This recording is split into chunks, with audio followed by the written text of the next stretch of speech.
নমস্কার, story officially চ্যানেলে আপনাদের প্রত্যেককে স্বাগত। ভগবান শিব একবার খুব বিপদে পড়ে গিয়েছিলেন। সেই কাহিনীটি আমি আজকে বলছি। ভস্ম অসুর নামে একজন অসুর ছিল। তিনি মনে মনে ভাবছিলেন যে আমি যদি কারো তপস্যা করে যদি বরপ্রাপ্ত হতে পারি, তাহলে আমি সব কিছু অধিকার করে নিতে পারবো এবং দেবতাদেরকে মেরে, ঋষিমুনিদেরকে মেরে আমি তাদেরও সব কিছু অধিকার করে নিতে পারবো।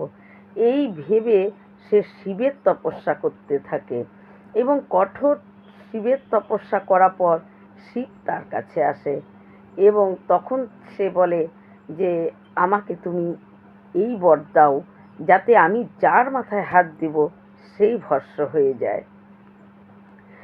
শিব তো ভোলানাথ, তিনি কোনো দিক না চিন্তা করে তাকে সেই বর দিয়ে দেয় এবং তথাস্তু বলে দেয়।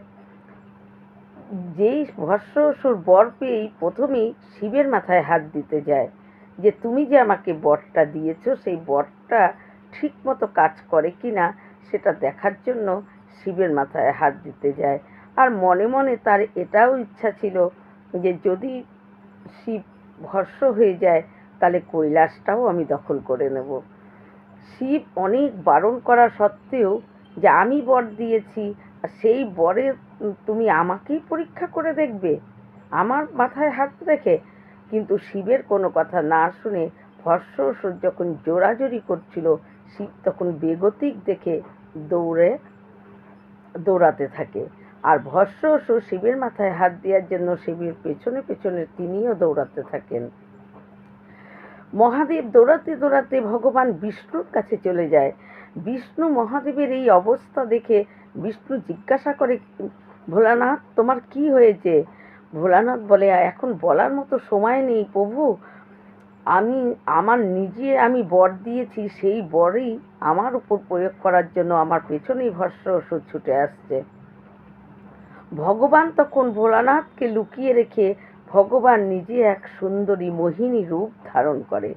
অপূর্ব সুন্দরী এক নারী রূপ তিনি ধারণ করেন ভগবান বিষ্ণু। ভস্ম অসুর দৌড়াতে দৌড়াতে ভগবান বিষ্ণুর কাছে এসে হাজির এবং সেখানে এসে দেখে যে একটা অপূর্ব সুন্দরী নারী বসে আছে।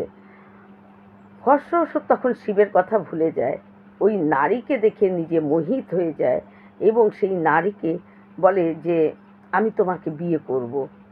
তখন ওই বিষ্ণুরূপী মোহিনী সে বলে যে হ্যাঁ তুমি আমাকে বিয়ে করতেই পারো, কিন্তু আমাকে বিয়ে করতে হলে আমার যে একটা শর্ত আছে সেটা পূরণ করতে হবে। তখন ভস্ম অসুর বলে কি শর্ত? বলছে আমি তো নৃত্য করি, তাই আমার এটাই সত্য যে আমি তার সঙ্গেই বিয়ে করব যে আমার সঙ্গে নাচ করবে এবং আমারই মতন করে নাচ করবে। ভস্ম অসুর তখন বলে যে ঠিক আছে তুমি নাচ করো, আমি তোমার মতন করেই নাচ করব তোমার সাথে, তাহলে তো হবে। তখন মোহিনী রূপী ওই নারী বলে হ্যাঁ, তাতে আমার কোনো আপত্তি নেই।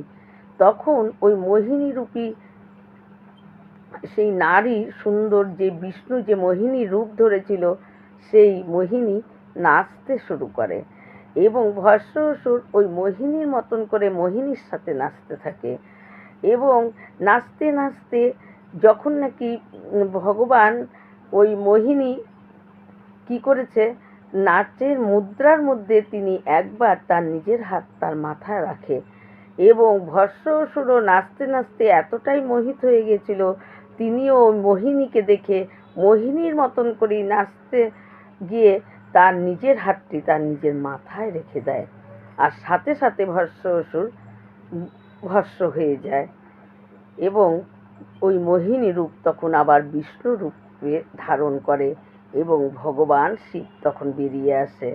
আর ভগবান বিষ্ণু শিবকে তখন এটাই বলেছিল, হে ভোলানাথ, বর দেওয়ার সময় একটু তো বিচার করতেই হয়, কিন্তু ভোলেনাথ এতটাই অল্পে সন্তুষ্ট হয়, সমস্ত দেবতাদের মধ্যে ভোলানাথের মতো অল্পে সন্তুষ্ট আর কোনো দেবতাই নেই।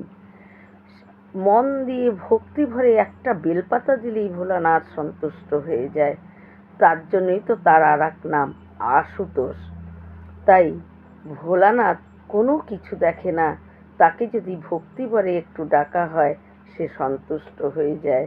আর ভোলানাথ এই কারণেই এই ভস্ম অসুরের কাছে তিনি বিপদে পড়ে গিয়েছিলেন, নিজেই বর দিয়ে নিজেই বিপদে পড়ে গিয়েছিলেন।